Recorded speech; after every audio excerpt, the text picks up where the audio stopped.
Hello, everybody, and welcome to Alternative Interactions. I'm Gary. Thank you for joining me, and please like, share, and subscribe. I really do appreciate your support in helping my channel grow, and thank you, everyone. So, sorry, I just forgot to turn my phone on to silent. I do apologise because we know what's going to happen, don't we, as soon as we get going. I've actually got workmen who've this is my second attempt. I've got workmen outside who decided to grind and drill and stuff just as I did my first recording, so you could hear that. So just had to shut all the windows. It's a nice day. Yeah. Anyway, and that kind of leads on very nicely, believe it or not, serendipity, as they would say, to what I'm going to talk about today. And that is gatekeepers. Um, the control mechanism, the bread and circus of this world to distract us. You know, having somebody drilling outside the house, it's been dead quiet all day. And as soon as I start to record, I mean, if that isn't, you know, the the gatekeepers trying to stop us, then there's something going on. There is definitely something going on. Very interesting, very funny, really. So, what do I mean by gatekeepers? Um, Now they're certainly on YouTube and on the internet generally, X and all these other platforms that I'm not on. I'm only on Telegram. I was removed from them several years ago, and I never came back to them. And I've got no intention of either. Um, they are not free platforms, and they're monitored very closely by the authorities. And as such, they're gatekeepers in themselves. You know. So when we look at something like Facebook, for instance, or even Instagram, Instagram's a good one. You get suggested reels, and once you go into these, the algorithms kick in, and it'll just give you roll after roll after roll of images and short clips of things to distract you from doing what you really should be doing. And so that's a gatekeeper system. It's a control mechanism on us, even if it doesn't appear so directly. And they will then use the algorithm to direct you to what they want you to be seeing.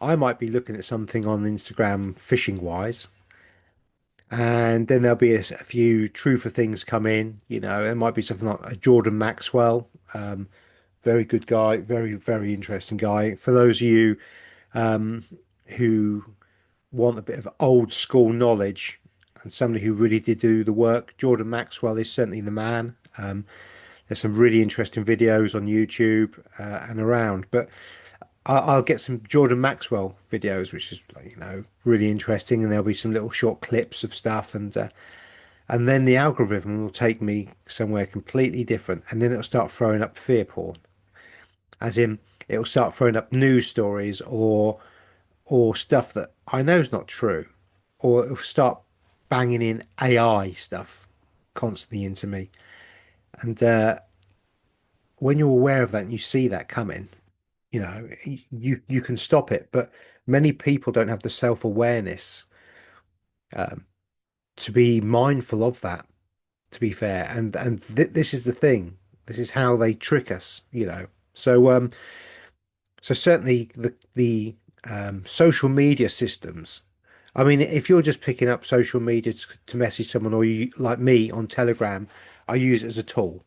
I use it to save research, and I can transfer that research onto my laptop and save it onto an external hard disk as well. But also, I have a Telegram group, Alternative Interactions, same name, and where I can post stuff and I can keep in contact with people. But there's no reels as such. There's only posts, and it's not like the algorithm kicks in. Generally, if you're looking at somebody else's channel, there could be 10 or 15 or 20 posts, and they will be of that person or of the group of moderators. And so it's a little bit more organic. although still contrived.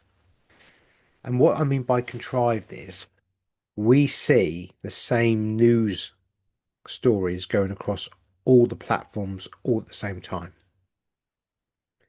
Now, this is another form of gatekeeping, believe it or not, because there is definitely letter agencies within Telegram, X, Facebook, and all the rest of them, you know, and they are there to control the narrative and or push something that they want us to look at.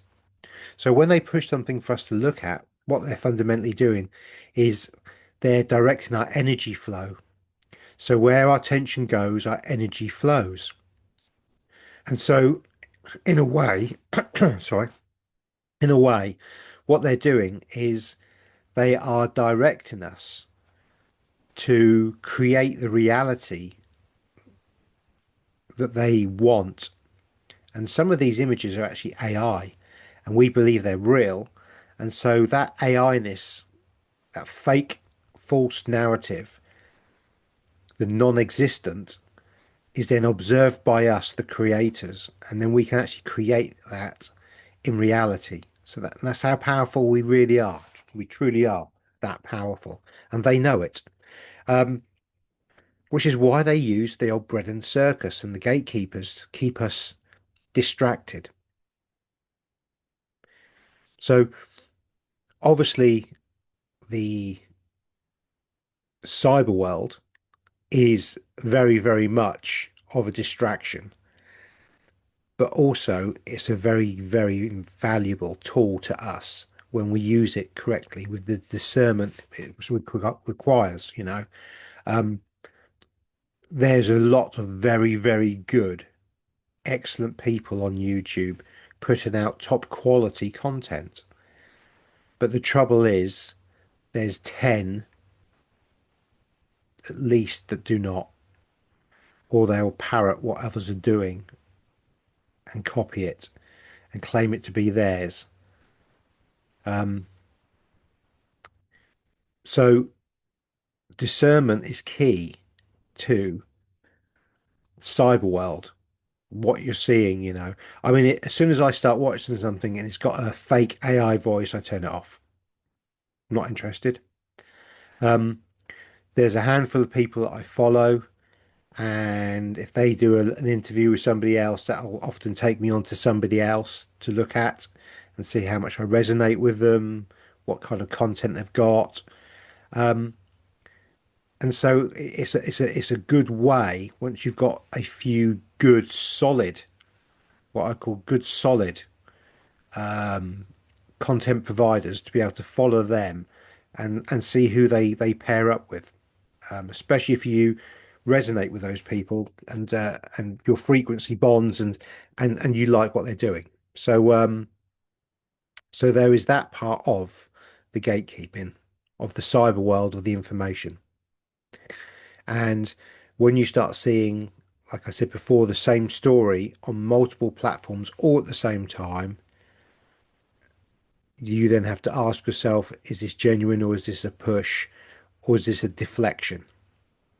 See, now I haven't seen very much at all on Telegram about the Bilderberg group meeting that's going on, but it is. Um, it's either, I think it's Switzerland. I think it's, yeah, Switzerland, where they're having their meeting. And I think it's something like the 57th Bilderberg meeting. It's going on this week. But you won't see that necessarily on many Telegram channels because that's not what the narrative is wanted to show you. Okay. So I've got a small piece that I found on it and I posted it up on mine as a mindfulness bit that the Bilderberg group, the control mechanism, the hidden hand, people are all meeting together, you know.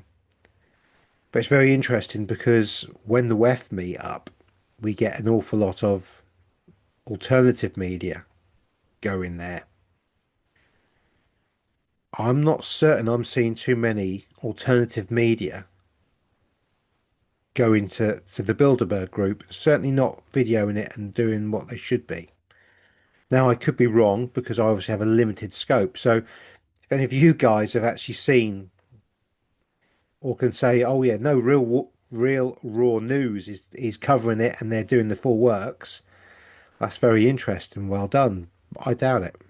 I doubt it because there's certain levels where people don't cover, and you then get to see who the real true people are. And I'm not saying real raw news is bad in any way, shape, or form. You know, I'm just saying that if these guys were really, really on it properly, they would be covering it, and it would be in our news feed. They'd be promoting it. It's gone very quiet on that front, hasn't it? So this is a distraction.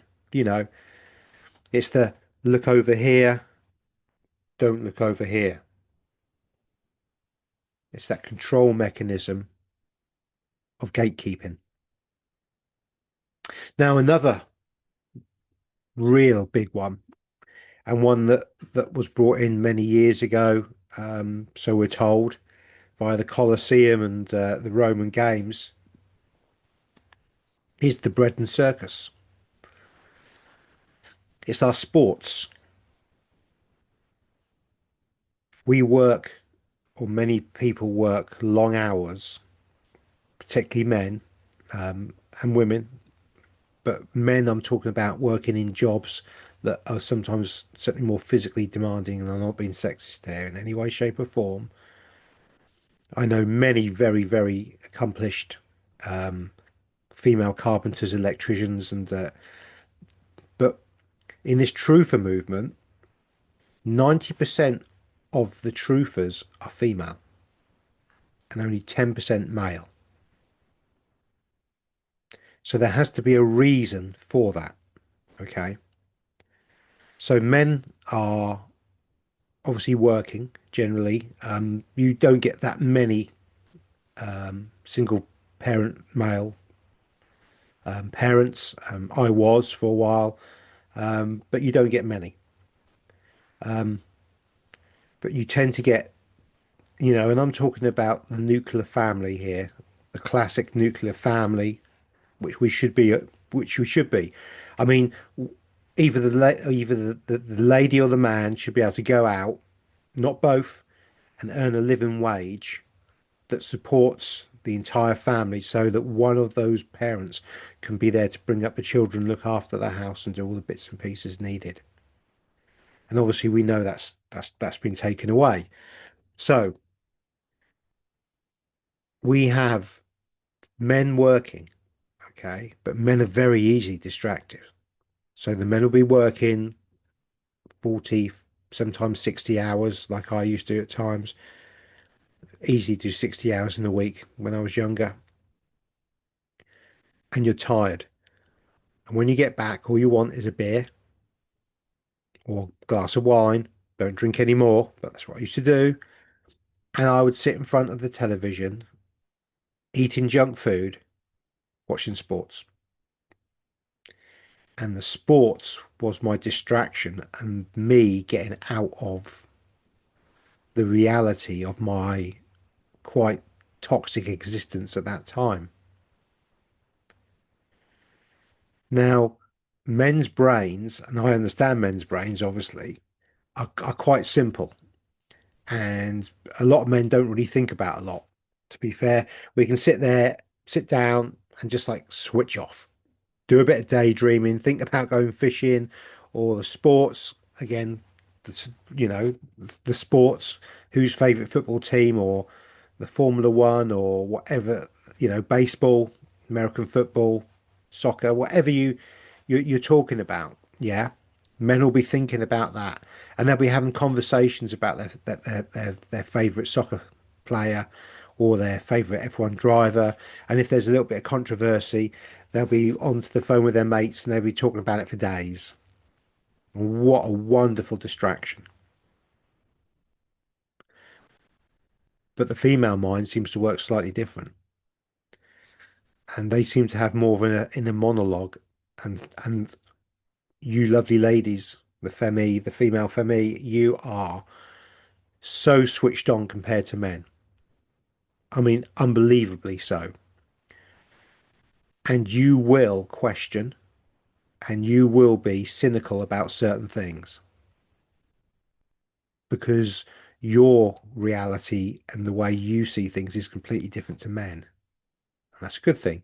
It's a good thing because when men and women are joined together, they create a whole and we're far more difficult to control, which is why they've destroyed the nuclear family.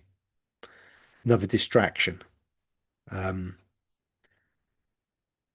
so the bread and circus, the men will sit there, and obviously ladies do as well. I'm trying not to be sexist here in any way, shape, or form. Probably dug a big hole for myself, but it's not intentional. Just talking, okay? So the men will work. They're tired. They don't think a lot. They come home. They want to eat, have a beer, and watch junk TV, sports, because that's the distraction. That's the distraction. And the more the sports can be hyped up and pushed and different aspects of it and controversies created, the more that person is sucked into that realm of non-realism. And so they become controllable because the government, the govern of the ment, the govern of the mind, to govern the mind is government, and the control system, the con of the troll. So they're conning you and trolling you at the same time is is there. It's the creation of that bread and circus. And it stops the majority of people even thinking about anything because they can be focused on. Now, when I used to work in a factory many years ago, I can remember if a local soap, the soaps in the UK like EastEnders and Emmerdale and Coronation Street, and they're very clever on the television. Tell lies in vision, television, tell lies in vision, and they will put on the soaps, but they'll make sure that they don't clash. And at one point, you could start watching. I think it was something like Home and Away at 5:30 in the evening. The only break where there wouldn't be generally any soaps would be for the news. So they'd always make sure that the news had no massive or mass consciousness away from it, a distraction. So the news would be there. And then from the end of the news, the main news, you would then get soap operas all the way through the evening. And so the next day at work, men and women would be having a conversation about what had happened at EastEnders as if they knew the people, as if they were completely embroiled in their lives and they were family and it was the gossip and all the stuff. And I used to sit there and observing it thinking, oh my God, you know, I could see what was happening. I could see it. But at the time I couldn't verbalize or understand the reasoning behind that kind of action. I obviously do now, but back then it was just like, oh, this is really strange. And then I started to observe that all the conversations fundamentally between these people, lovely people in various factories, and there's more than one, would center around either the sports or the soap operas or a television program or the news. And the only conversation these people could have in depth would be about what they've seen on the television. And if you tried to speak to them about something else, something of interest, they couldn't. Or you might get some very basic small talk, which was pointless and meaningless, you know. So the bread and circus of the control mechanism has done very, very well by the distraction of so many people by hooking them in. And to be aware of this phenomenon is very important, and to observe it is very interesting. So if you sit back and observe a conversation with people, even in a restaurant, I mean, most of the time they've got their phone in their hand throughout the meal, but if they don't and you listen to the conversation, they might be gossiping about or talking about a family or something like that. But generally, if there's something interesting that they've seen or a series that they're really enjoying on television vision, they'll be talking about that, or they won't be.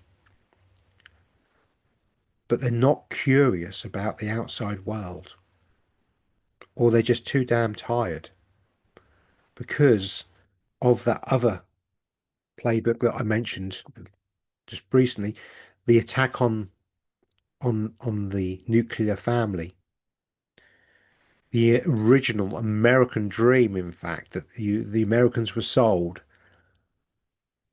and kind of the Brits were as well. And I'm sure it's been all over the selling of this make believe nuclear family that everything's perfect with.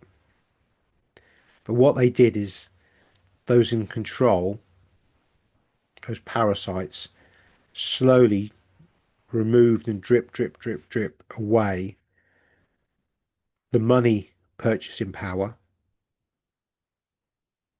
So a little example of money purchasing power being removed in a 40-year or 30 or 40-year working life, 35 years. Um, if there's 2% interest, which is the interest rate that the government and the Bank of England agree on should be, the money that you earned in real terms will have gone down by at least 50%. So that means that you would need £200 today to buy what you could have done with £100 previously. And that does not even include the inflation in goods. This is just monetary debasement. So the purchasing power just on the money has gone down by half. And then we have inflation on top of that, which is created as well by the amount of extra money created by the banks. And so for you to maintain your purchasing power with the debasement of the money and the inflation rate, every year you would have needed at least a 5, probably 8% pay rise. And that hasn't happened. And that's a deliberate thing because what they wanted to do, and this is what the Rockefellers said, and the Rothschilds and co, they all said it, that while somebody was sat at home bringing up the children, they could not control the children and start changing the ethics of the child, but also there was somebody at home that they weren't taxing. And so with the debasement of the money and the social engineering that's come through, you know, the Tavistock institution with the music, the swinging 60s, the introduction of the birth pill, and the attack on family values has been a deliberate thing,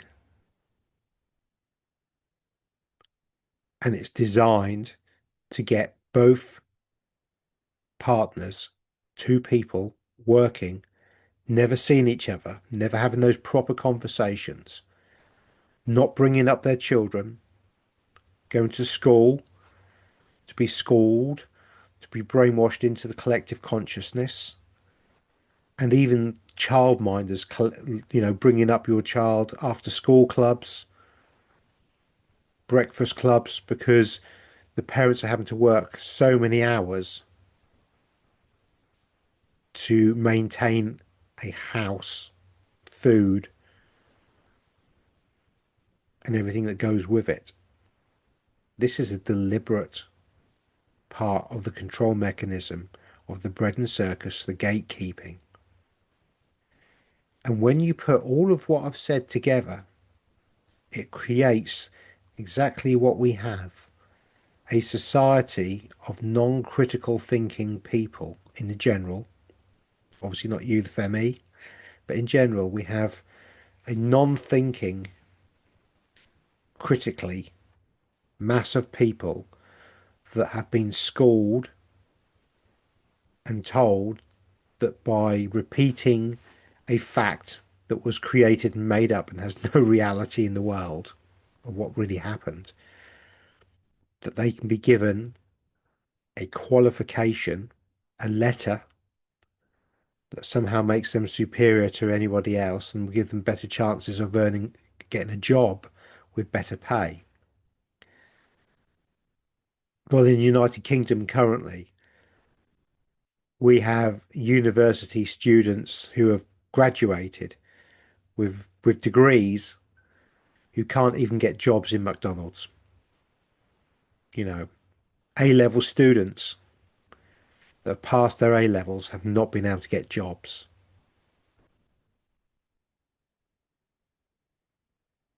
because they want the disharmony and they want poverty. Because again, the more poverty and disharmony they have, the more the government can put its control mechanisms in. Because as once you're on the benefits, you then have to abide by the rules of the government. The benefit system is a very important system, but it's also a way of governing the mind and controlling you to do what you do. And also, when the government wants to bring in something like digital IDs, if you don't take the digital ID, you won't get any more benefits. And you won't have access to this, that, and the other. That's coercion, isn't it?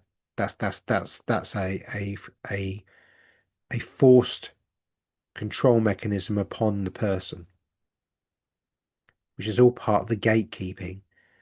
Because while you're focused on the lack of money and lacking and lacks, you manifest that lack into your life, and the government can feed off that and control you from that. It's a very twisted thing, this gatekeeping, and it's multifaceted and multi-dimensional because there's so many different layers of that. And sometimes some people have people coming into their lives who are gatekeepers to that person in the personal because of who they are or the potential they have.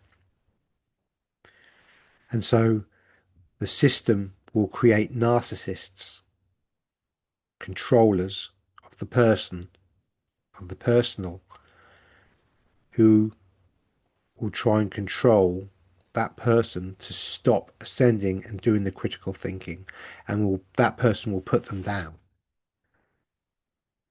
And that person will be constantly negative generally towards that person. And this is another control mechanism of the system in which we're in. Because make no mistake, those kind of people and those kinds of situations are just as controlled and contrived as soccer, Formula One, rugby, whatever your sport is, to the soap operas, to the news, to often the pointlessness of the work we're doing that's designed to suck the energy and life out of the soul. Rather than getting outside in nature and reconnected and doing the things we love. Because doing the things we love feeds the soul and it changes us and it makes us look round and it makes us question. There's a reason why we don't have the holidays. I mean, in the olden days, I think it's in the feudal system. So I think this is like the 15th, 16th, 17th centuries. In the United Kingdom, peasants or farm workers who worked for landowners were only required to work a third of the year. So fundamentally, they would work about 120 days, 130 days a year.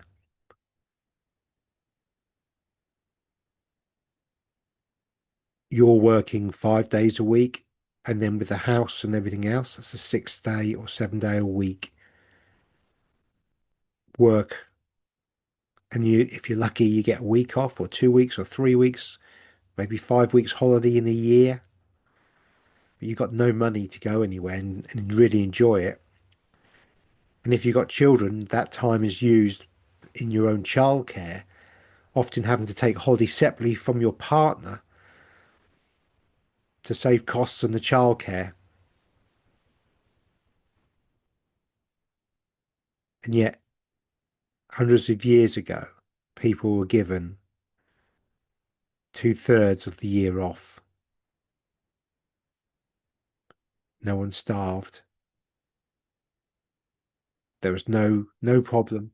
There was no issues. Everybody was relatively happy. History is not what you've been told either, you see. And it's only in the 1800s, when all that system was destroyed with the Industrial Revolution and the reintroduction of the slavery system in its full capacity upon us. But the thing is, when you see this and when you can kind of observe what's going on, and you then get to you then get to break that. Observe your partner when they're watching the sports. Observe the conversations that people have, how shallow they really are. It's not because they're shallow, it's because they have been programmed and controlled into this via a gatekeeping mechanism. And understanding that breaks it immediately. Remember, we observe, we do not absorb. Everything we need is within us. Everything we need is within us. We have everything. We're divine, sovereign, immortal souls having an experience here. And our energy, our louche, is highly prized. And so, to make sure that we can be fed off like human batteries, they have created control mechanisms of the mind to govern the mind, government, control mechanisms. They've created fake borders, fake money, and fake systems that are just not quite toxic enough to cause uprising. But when you're born into a system and your parents are in the system, and it's not their fault, but they're brainwashed into accepting the system. We learn from our parents, we learn from the schools, but we can also learn from the learning of that to understand how to break those patterns and see the control mechanism, see the bread and circus for what it is, the distractions, the noise. And we can and we are. And that scares them witless because they can no longer feed on our louche. We no longer give our power away. And we can then really start to work on ourselves within self-empowerment and then moving forward for the betterment of ourselves and our loved ones around us. And that's what it's about: love and power and consciousness. And you, my lovely Femi, have it all. You really do. So I hope that's understandable. You know, um, I didn't want to come over sexist in any way, shape, or form regarding men and women. We are, in actual fact, women are far more important and women are far more powerful than men. And that's probably why it's 90% to 10% ratio for the waking up of, you know. I truly understand the divine feminine and the importance of all of this, but I'm just trying to get you to see these things in a more black and white way almost, so you can observe and not and be mindful of the true power that we all have. So with that, guys, I'm going to say goodbye and I'm going to leave you, and thank you very much for watching, and I'll catch up with you guys very soon. Bye everyone.